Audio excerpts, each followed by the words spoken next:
Good morning all of you. Rajkishori Devi Shikshan Prashikshan सेवा संस्थान में आप सभी का हार्दिक स्वागत है। हम आज अगला टॉपिक पढ़ेंगे। उस दिन हमने पढ़ा था शैशवावस्था में बालक का विकास। अब हम उसकी शैशवावस्था में बालक के स्वरूप को पढ़ेंगे। विकास तो हमने पढ़ लिया था उस दिन। आज हम शैशवावस्था में बालक के विकास के स्वरूप पढ़ेंगे। सबसे पहले उपयुक्त विशेषताओं के आधार पर संक्षेप में कहा जा सकता है कि प्रथम 6 वर्षों में शिशु का व्यवहार मूल प्रवृत्तियों से विशेष रूप से प्रभावित होता है। वातावरण का ज्ञान उसे ज्ञानेंद्रियों द्वारा होता है। देखना, सुनना, स्पर्श ज्ञान, स्वाद एवं सूंघना। अर्थात इन विशेषताओं के आधार पर हम ये कह सकते हैं कि जो बच्चा होता है उसका अपने वातावरण से ही वो बालक सब कुछ सीखता है।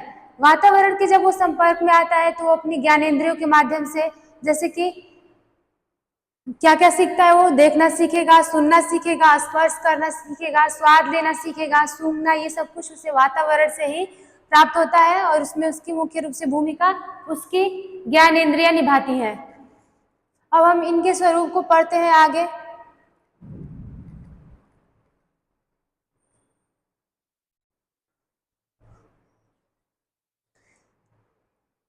स्वाद लेने से संबंधित इंद्रियों का क्रमशः विकास होता रहता है। शिशु का मानसिक विकास निम्न रूपों में व्यक्त होता है। यानी कि अब हम उसके निम्न स्वरूपों को पढ़ेंगे कि किस किस स्वरूप में शिशु का मानसिक विकास हो रहा है। अभी तो हमने उम्र में देखा था अवस्थाओं में कि किन किन अवस्थाओं में कैसे कैसे हो रहा है। अब हम ये देखेंगे कि शिशु का जो विकास है, मानसिक विकास है, वो किन किन स्वरूपों में हो रहा है। तो सबसे पहला स्वरूप है संवेदना एवं प्रत्यक्षीकरण, सेंटेंशन एंड परसेप्शन। सबसे पहले हम देखते हैं कि संवेदना एवं प्रत्यक्षीकरण के द्वारा बालक कैसे सीखता है। शिशु की ज्ञानेंद्रियों के विकास के साथ साथ संवेदना प्रक्रिया की प्रारंभ हो जाती है। वह पहले अपने वातावरण की वस्तुओं एवं व्यक्तियों का ज्ञान संवेदनाओं द्वारा करता है। यानी कि सबसे पहले बच्चा जो है, शिशु क्या करता है, तो अपने ज्ञानेंद्रियों के विकास के साथ साथ जैसे जैसे उसकी ज्ञानेंद्रियां विकसित हो रही है, जैसे आंख, नाक, कान, त्वचा, जीभ, ये सब कुछ उसकी ज्ञानेंद्रियां है।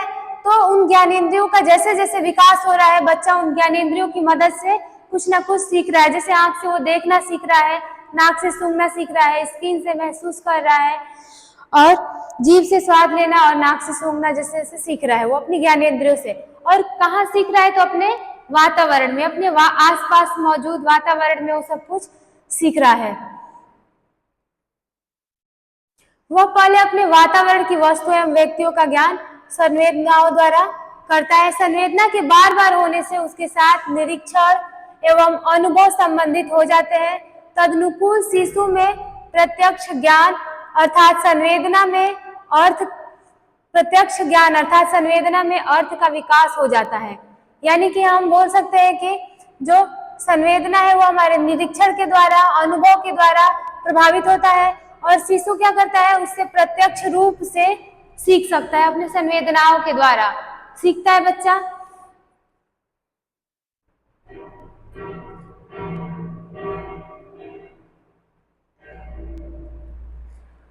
फिर बोल रहा है इसमें कि वह प्रत्यक्षीकरण की स्थिति 4थे व 5वें वर्ष से प्रारंभ करता है। यानी कि वो जो कुछ भी प्रत्यक्ष करना सीखता है, यानी कि व्यक्त करना अपनी भावनाओं को, विचारों को, उसे वो 4 से 5 वर्ष के बाद करना प्रारंभ करता है।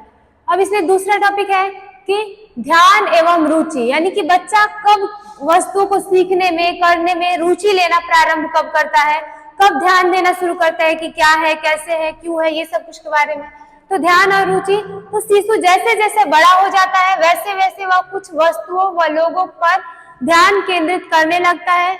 जो वस्तुएं उसके आवश्यकताओं की पूर्ति करती है उसके प्रति वह रुचि व्यक्त करने लगता है और जो वस्तुएं रुचिपूर्ण होती है उसके प्रति वह विशेषता से ध्यान केंद्रित करता है।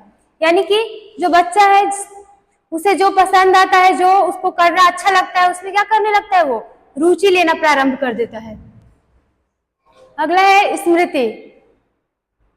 शैशवावस्था के अंतिम दिनों में शिशु की स्मृति भी तीव्र हो जाती है। वह बच्चे छोटी मोटी कहानियों एवं कविताओं को भी रटने लगते हैं, अतः उनकी धारणा में अस्थायित्व आने लगता है। यानी कि बच्चे की, जैसे बच्चा बड़ा हो रहा है, उसकी स्मृति क्या हो रही है, स्मृति उसकी बढ़ रही है। अब वो कविताओं को, कहानियों को याद करने लगा है, और जैसे जैसे उसको बताया जा रहा है वो सीख रहा है, उसे रट रहा है, उसे याद करने की कोशिश कर रहा है, अर्थात वो याद कर रहा है उसको।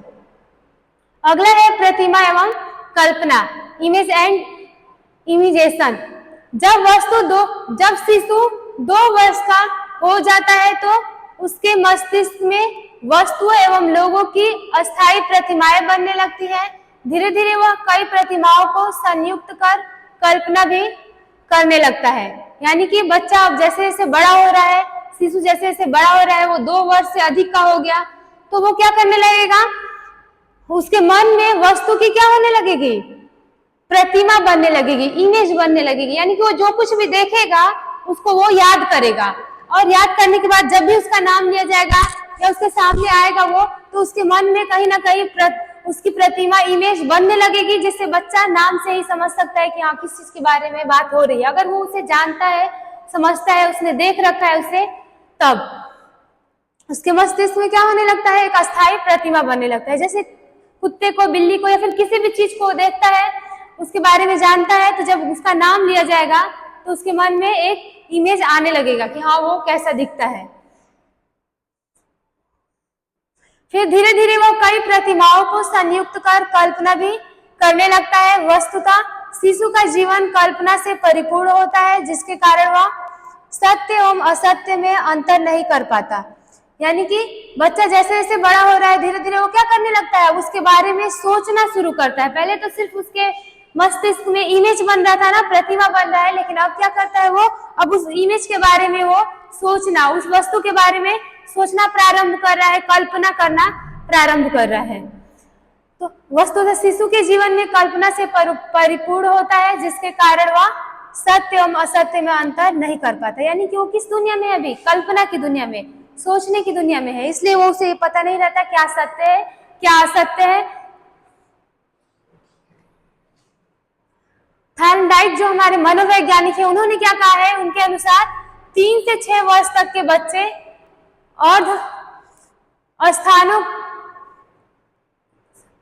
स्थानों की दशा में रहा करते हैं, जिसमें खेलने की कल्पना, अतीत की स्मृति एवं अद्भुत सम्मिश्रण होता है। यानी कि जो हमारे मनोवैज्ञानिक थॉर्नडाइक है, उन्होंने कहा है कि जो बच्चा होता है वो पहले स्टार्टिंग में कल्पना की दुनिया में ही रहता है। उसे ऐसा लगता है कि वो जो सोच रहा है, जो समझ रहा है, वो सब सच है।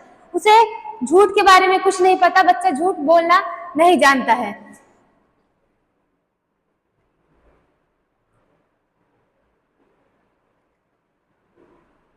शिशु प्राय कल्पना की दुनिया में विचरण करने की प्रवृत्ति को अभिव्यक्त करता है। जैसे खेल में कभी डॉक्टर बनता है, कभी शिक्षक की भूमिका निभाता है, तो कभी माता पिता के सम्मान का व्यवहार करता है।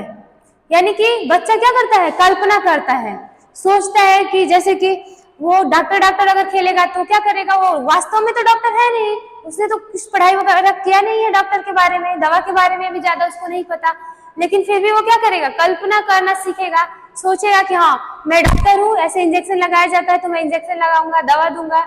और फिर उसके बाद वो क्या करेगा, माता पिता की भूमिका निभाएगा। गुड़िया, जो लड़कियां होती है वो गुड्डे गुड़िया से खेलती है, और उसमें क्या करती है, अपने आप को वो उस गुड़िया के स्थान पे रख करके कल्पना करती है। चोर पुलिस खेलेंगे तो कभी पुलिस कभी चोर, ये सब कुछ की कल्पनाएं करते हैं, और अपने आप को वही समझ करके वो अभिव्यक्त करते हैं, अपने व्यवहार को, अपने विचारों को अभिव्यक्त करते हैं। उसके बाद 5वां क्या है, तो सीखना, लर्निंग। शिशु का प्रारंभिक व्यवहार मूल प्रवृत्तियों एवं सहज क्रियाओं पर आधारित होता है। यानी कि जो शिशु होता है उसका व्यवहार किस पे आधारित होता है, मूल प्रवृत्तियों पे, अर्थात वो अपने आसपास, अपने वातावरण में जो कुछ भी देख रहा है उसी से वो क्या होगा, प्रभावित होगा और सीखेगा। यानी कि जो उसके सामने हो रहा है वही वो करना सीखेगा, वही करेगा। धीरे धीरे आयु बढ़ने के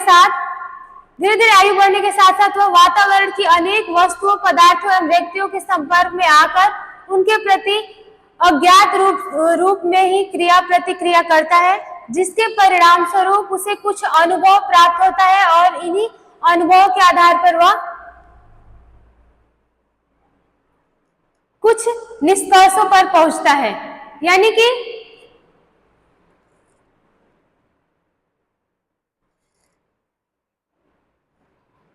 बच्चा क्या कर रहा है कि धीरे धीरे जैसे जैसे उसकी आयु में वृद्धि हो रही है, आयु उसका जैसे जैसे बढ़ रहा है, वो वातावरण के साथ संपर्क में आ रहा है, वस्तुओं को देख रहा है, सीख रहा है, उसको करना सीख रहा है, तो क्या करेगा, अज्ञात वस्तुओं से अज्ञात वस्तुओं की तरफ वो बढ़ रहा है, उसका अनुभव कर रहा है, उसके बारे में सोच रहा है, उसको अभिव्यक्त कर रहा है, अपनी भावनाओं को अभिव्यक्त करना प्रारंभ कर दे रहा है।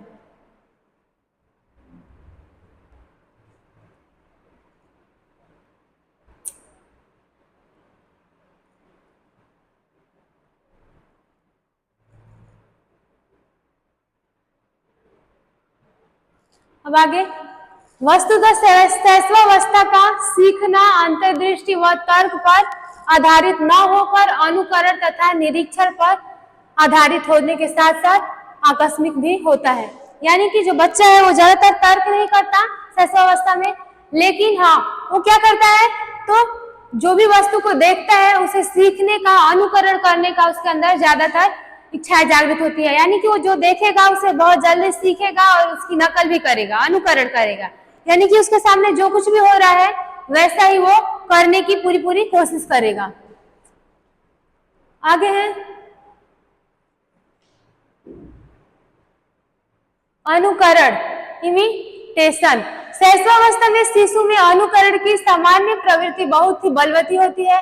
इस प्रवृत्ति से प्रेरित होकर वह अपने माता पिता, भाई बहनों तथा संपर्क में आने वाले अन्य लोगों की क्रियाओं का अनुकरण करके स्वयं उसी प्रकार क्रियाओं को करने का प्रयास करता है। अब इसमें क्या कर रहा है शैशवावस्था में बालक कि उसके पास जो भी है, जो लोग हैं, उनके माता पिता, उनके घर में और भी फैमिली मेंबर्स जो है, उनके मित्र हैं या फिर जो कुछ भी है जिनके साथ वो खेलते हैं, जिनके साथ समय बिताते हैं, उनके व्यवहारों को वो क्या करते हैं, स्पष्ट रूप से देखते हैं और देखने के पश्चात वैसा ही वो करने की कोशिश करते हैं। इसी को हम क्या बोलेंगे, अनुकरण। वो क्या कर रहे हैं, उसको करने की कोशिश कर रहे हैं, वो सीख रहे हैं और सीखने के पश्चात उसको अपने व्यवहार में लाने की भी कोशिश कर रहे हैं। तो शैशवावस्था में बालक क्या करता है, उसके अंदर अनुकरण करने की भावना बहुत तीव्र होती है, वो जल्दी से किसी भी चीज को करना सीख जाता है। उसके बाद है जिज्ञासा।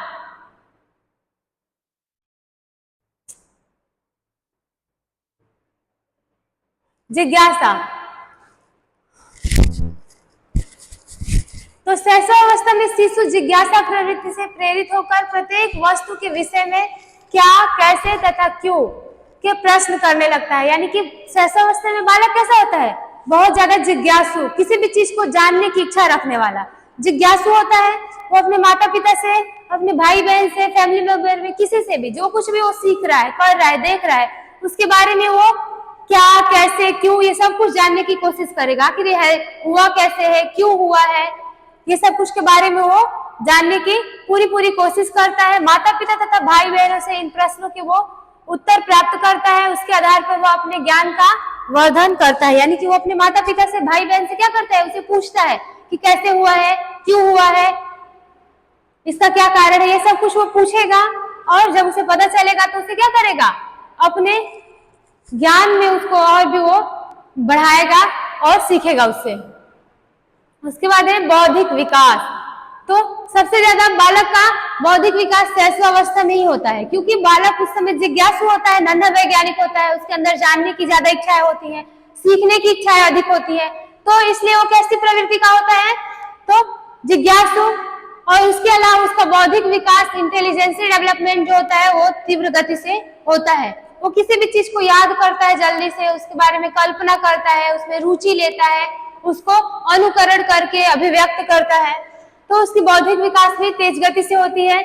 यो तो बुद्धि जन्मजात व वंशानुक्रमी होती है, किंतु इसका विकास वातावरण में होता है। शिशु की बुद्धि खेलने, कूदने, उठने, बैठने, खेलने, खाने पीने तथा बातचीत में प्रकट होती है। यानी कि अब शिशु कोई कार्य तो कर नहीं रहा है, अभी शैशवावस्था में बालक पढ़ने भी नहीं जा रहा है, तो उसकी बुद्धि कैसे स्पष्ट होगी? कैसे हम समझेंगे कि बच्चे का इंटेलिजेंसी का डेवलपमेंट हो रहा है, यानी कि बौद्धिक विकास उसका हो रहा है या नहीं? तो उसके खेल कूद में हम देखेंगे कि हाँ वो अपनी इंटेलिजेंसी का इस्तेमाल कर रहा है कि हमें कैसे इस खेल को जीतना है, कैसे करना है। उसके अलावा हम उसके उठने बैठने के तरीके में देखेंगे कि हाँ वो लोगों के साथ कैसे व्यवहार करता है, उसे समाज में उठने बैठने का तरीका पता है नहीं पता है, खाने पीने से, बातचीत करने से, इन सब से क्या स्पष्ट होगी? हम ये देखेंगे कि बच्चे का इंटेलिजेंसी का डेवलपमेंट हो रहा है, उसके बुद्धि का विकास हो रहा है। उसके पश्चात वो तर्क तथा शक्ति, उसमें क्या तर्क करने की शक्ति का भी डेवलपमेंट होने लगता है शैशवावस्था में ही। बच्चा क्या करने लगता है? तर्क करने लगता है। जैसे कि अभी हमने ऊपर पढ़ा है कि वो जिज्ञासु होता है, क्या, कैसे, कब, सब कुछ उसको जानना होता है। तो उसे जानने के लिए वो क्या करता है? अपने माता पिता से, भाई बहन से तर्क करता है। तो इसके बारे में हम तर्क तथा शक्ति, शिशु की तर्क तथा निर्णय शक्ति अविकसित होती है, अतः उसके अधिकांश व्यवहार मूल प्रवृत्तियों पर आधारित होते हैं। यानी कि वो ज्यादा तो तर्क नहीं करता, लेकिन उसको जितनी आवश्यकता है उतना वो शैशवावस्था में जब वो बोलना प्रारंभ कर दिया, उसका भाषा का जब विकास हो गया, तो वो थोड़ा बहुत तर्क करता है। उसके बाद सरल समस्याओं के समाधान की योग्यता, ability to solve easy problems, यानी कि वो अपनी छोटी छोटी समस्याओं को क्या करने लगता है? खुद ही सोल्व करने लगता है। हर बात में अपने मम्मी पापा की या फिर अपने भाई बहन की हेल्प नहीं लेना चाहता। वो क्या करता है? वो सोचता है कि छोटी छोटी समस्याएं तो मैं स्वयं से हल अपना कर सकता हूँ। तो देखिए इसमें जब शिशु 4-5 वर्ष का हो जाता है तो वह छोटी छोटी समस्याओं का समाधान का प्रयास करने लगता है। इस संदर्भ में श्री हर्टर का विचार है 5 वर्ष की आयु में पहुंचकर शिशु मूर्त सामग्री के साथ साथ शाब्दिक चिन्हों का प्रयोग करके समस्याओं को सुलझाने के योग्य बन जाता है। यानी कि सरल सरल समस्याओं को क्या करने लगता है? खुद ही सुलझाने की कोशिश करता है। जब बच्चा 4 से 5 वर्ष का हो जाता है तो उसके बाद उसे ऐसा लगने लगता है कि वो अपनी छोटी मोटी प्रॉब्लम्स को क्या कर सकता है? खुद से ही सॉल्व कर सकता है। और जो एक हमारे मनोवैज्ञानिक श्री हर्टर्स हैं, वो क्या बोलते हैं कि 5 वर्ष की आयु में बच्चा क्या करता है?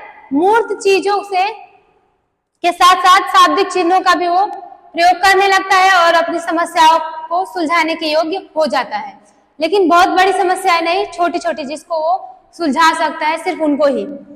आगे रचनात्मकता, तो बच्चे को नन्हा वैज्ञानिक उसकी रचनात्मकता और उनके संग्रह प्रवृत्तियों के कारण ही है। क्या करते हैं वो?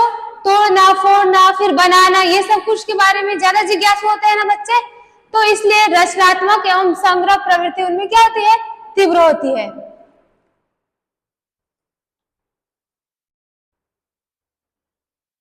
देखिए शैशवावस्था में शिशु की रचनात्मक एवं संग्रह प्रवृत्ति बहुत बलवती होती है, जिसके कारण वो प्रत्येक समय वस्तुओं को पकड़ने, एकत्रित करने, उन्हें तोड़ने, फोड़ने तथा उन्हें पुनः जोड़ने का प्रयास करता है। यानी कि वो क्या करने की कोशिश करता है?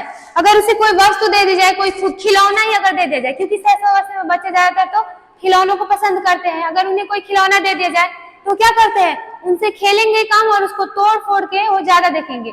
यानी कि उसे क्या करना चाहेंगे? वो तोड़ करके फिर जोड़ने की कोशिश करेंगे, क्योंकि उनके मन में कहीं ना कहीं ये जिज्ञासा है कि ये बना कैसे है। इसलिए वो तोड़ना फोड़ना और उसे फिर से जोड़ने की कोशिश करते हैं। यानी कि उनके अंदर रचना की प्रवृत्ति है। इससे वो अपनी कल्पना, चिंतन, निर्णय तथा पूर्ण अनुभव का प्रयोग करते हैं। इस क्रिया एवं प्रतिक्रिया के द्वारा उनकी बौद्धिक विकास होता है। यानी कि वो क्या करना चाह रहे हैं? तो जिसको वो जोड़ रहे हैं उसके बारे में कल्पना करते हैं, चिंतन करते हैं, और उसके अलावा उनको धीरे धीरे अनुभव भी होने लगता है, अर्थात वो सीखने लगते हैं।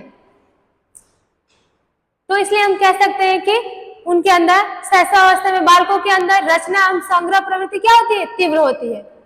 उसके बाद क्या है कि मैं एवं तुम की भावना, आई एंड यू फीलिंग, बच्चे के अंदर क्या होती है? मैं की भावना, यानी कि मैं कर लूंगा, मुझसे हो जाएगा, ये सब कुछ की भावना उसके अंदर ज्यादा होती है। तो देखिए शिशु में मैं की भावना बड़ी तीव्र होती है। इस समय वह एक प्रकार के व्यक्तित्ववादी होता है, उसका स्वार्थ भाव मैं, मेरी, तुम, तुम्हारी के विचारों में प्रकट होता है।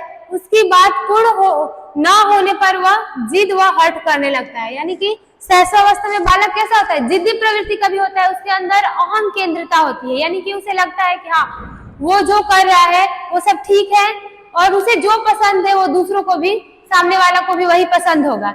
इसलिए उसके अंदर मैं की भावना होती है, अहम केंद्रिता होती है। उसे ऐसा लगता है कि वो जो कर रहा है, कह रहा है, वो सब सही है, वो सब कुछ कर सकता है।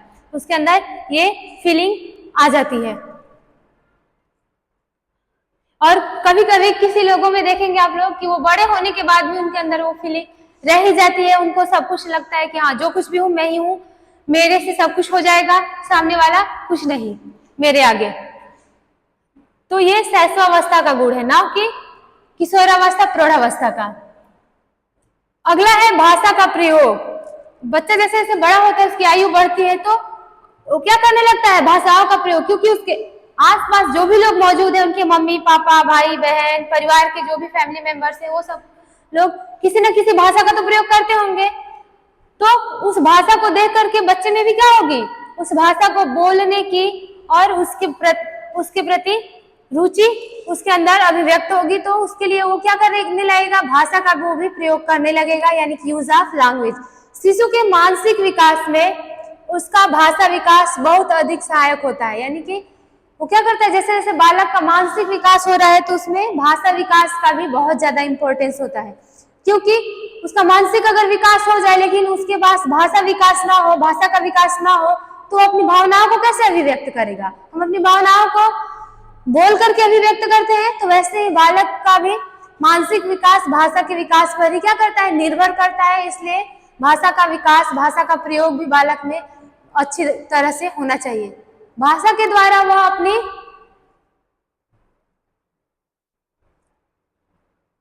आवश्यकताओं, क्रियाओं एवं विचारों को व्यक्त करने लगता है, और दूसरे के विचार को सुनकर उसका अनुकरण व उसके प्रतिक्रिया करने लगता है। यानी कि बच्चा क्या करता है, भाषा के माध्यम से अपने विचारों को अभिव्यक्त करता है दूसरों के सामने।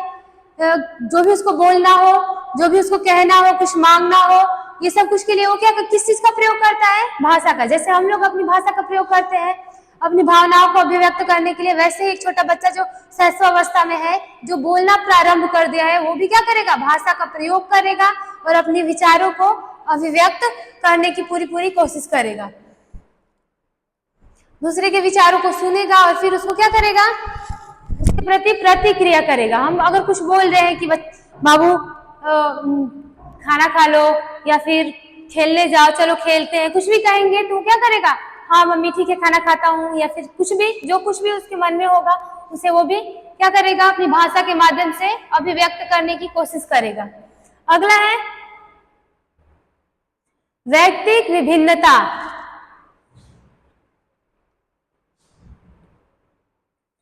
Individual difference. शैशवावस्था में मानसिक विकास की गति में वैयक्तिक विभिन्नता पाई जाती है।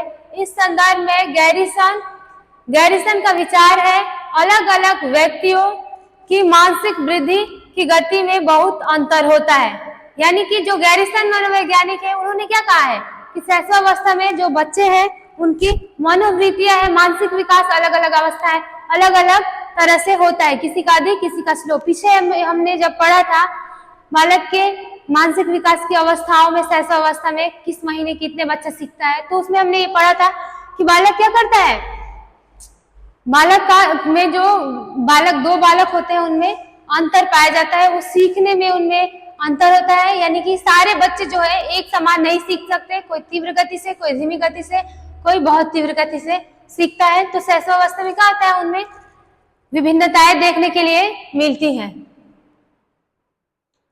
जैसे कि हमारे जो मनोवैज्ञानिक है उन्होंने बताया है, गैरिसन मनोवैज्ञानिक ने बताया कि अलग अलग व्यक्तियों की मानसिक वृद्धि की गति में बहुत अंतर होता है। इस प्रकार की विभिन्नताओं के कारण वो अलग अलग लोगों के विकास का अलग अलग ढंग होता है। यानी कि गैरिसन जो है मनोवैज्ञानिक, उन्होंने कहा है कि सभी बालकों में क्या होता है, विभिन्नता देखने के लिए मिलती है, वैयक्तिक विभिन्नता पाया जाता है, जिसके कारण उसमें अलग अलग विकास होता है। यानी कि अलग अलग तरह से, अलग अलग ढंग से विकास होता है ना। किसी को कुछ पसंद होता है, किसी को कुछ चीज से लगाव होता है, कोई कुछ करना, किसी की रुचि किसी चीज में अलग होती है और किसी बच्चे की रुचि किसी और चीज में अलग होगी। किसी को खेलना पसंद होगा, किसी को पढ़ना पसंद होगा, किसी को घूमना, ये सब कुछ किसी को कुछ बनाना पसंद होगा, ड्राइंग बनाना, ये सब कुछ अलग अलग रुचि उनकी होती है, क्योंकि उनके मानसिक विकास में क्या होती है, भिन्नता देखने के लिए मिलती है स्पष्ट रूप से।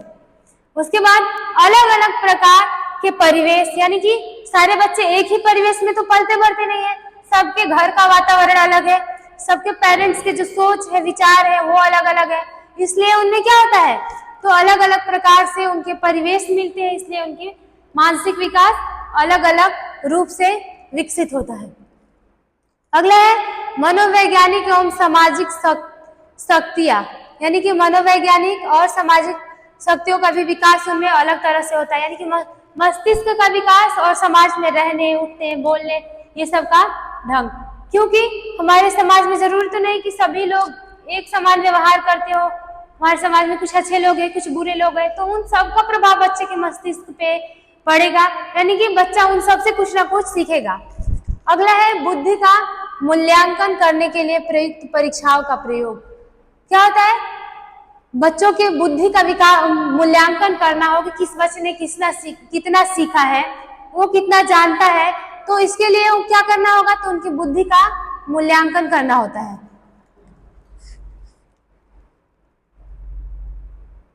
अगला है मानसिक योग्यताओं के विकास में दृढ़ता एवं तेजी, यानी कि जो मानसिक योग्यताएं हैं उनकी उनकी योग्यताएं हैं उनमें क्या होता है, दृढ़ता और तीव्रता आ जाती है। शैशवावस्था में बालक की जो मानसिक योग्यताएं हैं वो तीव्र हो जाती है और उनमें दृढ़ता आ जाती है, मजबूती। उनकी जो मानसिक योग्यताएं होती है वो क्या हो जाती है, स्ट्रॉन्ग। सबसे पहले सर्वश्री क्रो एंड क्रो, यानी कि जो हमारे मनोवैज्ञानिक क्रो एंड क्रो है, उन्होंने क्या कहा है, तो उन्होंने कहा है कि शैशवावस्था के विकास के दूसरे सोपान में मानसिक योग्यताओं के विकास में दृढ़ता एवं तेजी का विचार प्रस्तुत किया है। उन्हीं के शब्दों में इन अवस्था में मानसिक योग्यताओं के विकास का प्रारंभ दृढ़ता से होता है और मानसिक योग्यता तेजी से बढ़ती है। यानी कि जो हमारे मनोवैज्ञानिक क्रो एंड क्रो है, उन्होंने क्या कहा है कि शैशवावस्था के विकास के दूसरे सोपान है जो मानसिक योग्यताओं के विकास के लिए क्या होती है, दृढ़ और तीव्र होती है। यानी कि शैशवावस्था में बालक का मानसिक विकास तेजी से होता है, बच्चा कुछ भी देखता है, कुछ भी सुनता है तो उसे जल्दी से सीखता है। हमारी अपेक्षा क्या करेगा, तीव्र गति से सीखेगा। उसे कुछ भी सुनाया जाए या फिर कुछ पोएम वगैरह कुछ बोला जाए तो क्या करेगा, तेजी से उसे याद करेगा। यानी कि किसी भी चीज को सिर्फ याद करने वाली चीजें ही नहीं, कुछ कर उसके सामने कुछ किया जाए तो उसे क्या, वो करना जल्दी सीखेगा, यानी कि उसके अंदर तीव्रता से विकास होगा। इस अवस्था में मानसिक योग्यताओं के विकास का प्रारंभ दृढ़ता से, यानी कि तीव्रता से और दृढ़ता से होता है। शैशवावस्था में बालक क्या करता है, उसका मानसिक विकास क्या होता है, तीव्र गति से होता है। आगे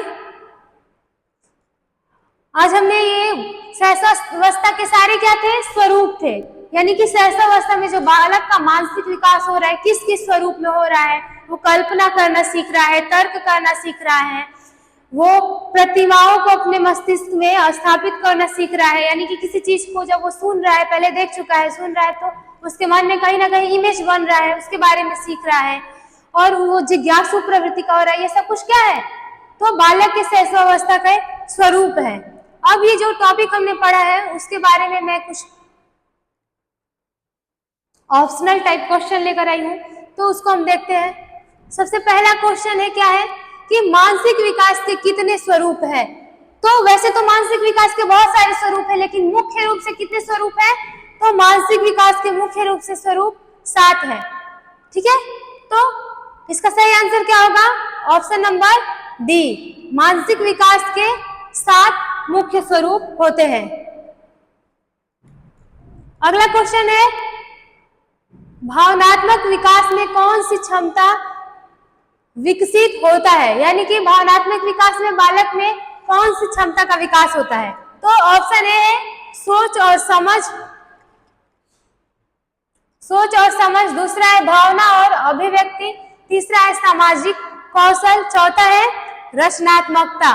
तो क्वेश्चन क्या है कि भावनात्मक विकास में कौन सी क्षमता का विकास होता है? तो भावनात्मक विकास में बालक का कौन सी क्षमता का विकास होगा? तो उसकी भावना और अभिव्यक्ति का विकास होगा। ठीक है, तो इसका सही आंसर क्या हो जाएगा? ऑप्शन नंबर बी, भावना और अभिव्यक्ति का विकास। अगला तीसरे नंबर का क्वेश्चन क्या है? तो इसमें है संज्ञानात्मक विकास में कौन सी क्षमता विकसित होती है? यानी कि संज्ञानात्मक विकास में कौन सी क्षमता का विकास हो रहा है? तो ऑप्शन नंबर ए है भावना और अभिव्यक्ति का, दूसरा है सोच और समझ का, तीसरा है सामाजिक कौशल का और चौथा है रचनात्मकता का। तो इसमें पूछ क्या रहा है क्वेश्चन में? तो संज्ञानात्मक विकास के बारे में पूछ रहा है, तो इसलिए इसका सही आंसर क्या हो जाएगा? संज्ञानात्मक विकास में बालक सोच और समझ, यानी कि सोच और समझ का उसका विकास होने लगता है। अब क्वेश्चन नंबर 4, क्वेश्चन नंबर 4 में मानसिक विकास के स्वरूपों में से एक है, यानी कि मानसिक विकास के जो विभिन्न स्वरूप है उनमें से एक कौन सा स्वरूप है? तो शारीरिक विकास, मानसिक विकास, सामाजिक विकास या उपरोक्त सभी। तो इसका सही आंसर क्या हो जाएगा? सामाजिक विकास, क्योंकि मानसिक विकास का एक मुख्य स्वरूप क्या है?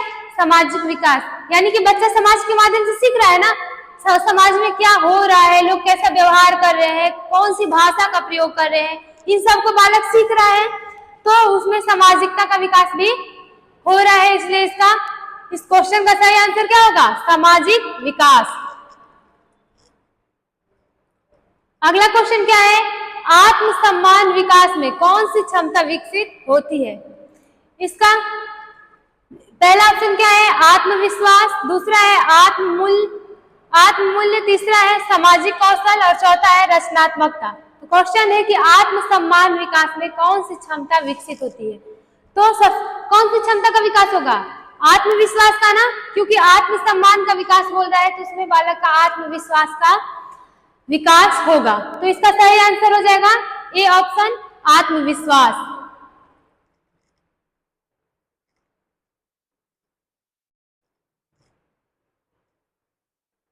अगला क्वेश्चन है रचनात्मक विकास में कौन सी क्षमता विकसित होती है? तो इसका ए ऑप्शन है सोच और समझ, दूसरा है भावना और अभिव्यक्ति, तीसरा है सामाजिक कौशल, चौथा है कल्पना और नवाचार। तो इसमें पूछ क्या रहा है क्वेश्चन में? तो रचनात्मक विकास में कौन सी क्षमता का विकास होता है? रचना करने के बारे में पूछ रहा है ना, यानी कि रचनात्मक विकास में कौन सी क्षमता का विकास हो रहा है?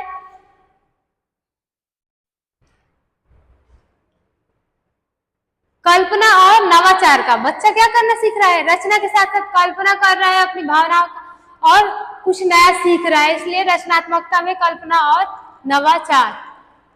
इसका सही आंसर होगा कल्पना और नवाचार। अगला है 7 नंबर का प्रश्न, नैतिक विकास में कौन सी क्षमता विकसित होती है? यानी कि बच्चा जो नैतिकता सीख रहा है अपने फैमिली से, समाज से, जिसके माध्यम से भी सीख रहा हो, यानी कि बच्चे में जो नैतिक विकास हो रहा है वो किसके माध्यम से हो रहा है? तो आत्मविश्वास, नैतिक मूल्य, सामाजिक कौशल, रचनात्मकता। तो नैतिकता का विकास बच्चे में नैतिक मूल्यों के माध्यम से होता है। तो इसका सही आंसर क्या हो जाएगा? ऑप्शन नंबर बी, नैतिक मूल्य का विकास। अगला क्वेश्चन है मानसिक विकास के स्वरूपों का महत्व क्या है? यानी कि जो मानसिक विकास के स्वरूप, इतने सारे स्वरूप आप लोगों ने पढ़ा है कि किन किन स्वरूपों में बालक का मानसिक विकास होता है। तो इसमें क्वेश्चन है कि मानसिक विकास के स्वरूपों का महत्व क्या है? तो ऑप्शन नंबर ए है व्यक्तिगत महत्व, सामाजिक विकास, आर्थिक विकास या उपयुक्त सभी। तो इसका सही आंसर क्या हो जाएगा? उपयुक्त सभी। यानी कि मानसिक विकास का, यानी कि बाल्यावस्था में मानसिक विकास का स्वरूप व्यक्तिगत विकास भी है, सामाजिकता का भी विकास है, आर्थिक विकास भी है, अर्थात इसका सही ऑप्शन क्या हो जाएगा? उपयुक्त सभी। अगला क्वेश्चन है मानसिक विकास के स्वरूपों को कौन सी अवस्था में विकसित किया जाता है? यानी कि जो मानसिक विकास के स्वरूप है उनको कौन सी अवस्थाओं में क्या किया जाता है? विकसित किया जाता है। तो इसका पहला ऑप्शन है बाल्यावस्था, किशोरावस्था, युवावस्था उपयुक्त सभी। तो मानसिक विकास का स्वरूप कौन कौन सा होता है? तीनों होता है। बाल्यावस्था में भी बालक सीखता है, किशोरावस्था में भी उसका मानसिक विकास होता है और युवावस्था में भी। यानी कि इसका सही आंसर क्या हो जाएगा? उपयुक्त सभी, ऑप्शन नंबर डी। क्योंकि बालक का मानसिक विकास बाल्यावस्था में भी, किशोरावस्था में भी और युवावस्था में भी होता है। अगला और आज का लास्ट क्वेश्चन है, मानसिक विकास के स्वरूपों का विकास कौन सा कारक प्रभावित करता है? यानी कि मानसिक विकास के जो स्वरूप है उसमें कौन से कारक से वो प्रभावित होता है, कौन सा कारक उसे प्रभावित करता है? तो ऑप्शन नंबर ए है परिवार, बी है समाज, सी है शिक्षा। तो इन तीनों से कहीं ना कहीं बालक का मानसिक विकास का जो स्वरूप है वो प्रभावित होता है। परिवार भी इसके लिए उत्तरदायी है, समाज भी उत्तरदायी है, क्योंकि बाल्यावस्था में बालक समाज में भी तो जाता है ना, अपने आसपास के लोगों से मिलता है, उनके संपर्क में आता है। तो इसलिए परिवार, समाज और शिक्षा, ये तीनों जो है वो बालक के मानसिक विकास को, उनके स्वरूप को कहीं ना कहीं प्रभावित करते हैं। इसलिए इसका सही आंसर ऑप्शन नंबर डी हो जाएगा, उपयुक्त सभी। आज के लिए सिर्फ इतना ही। Thank you so much.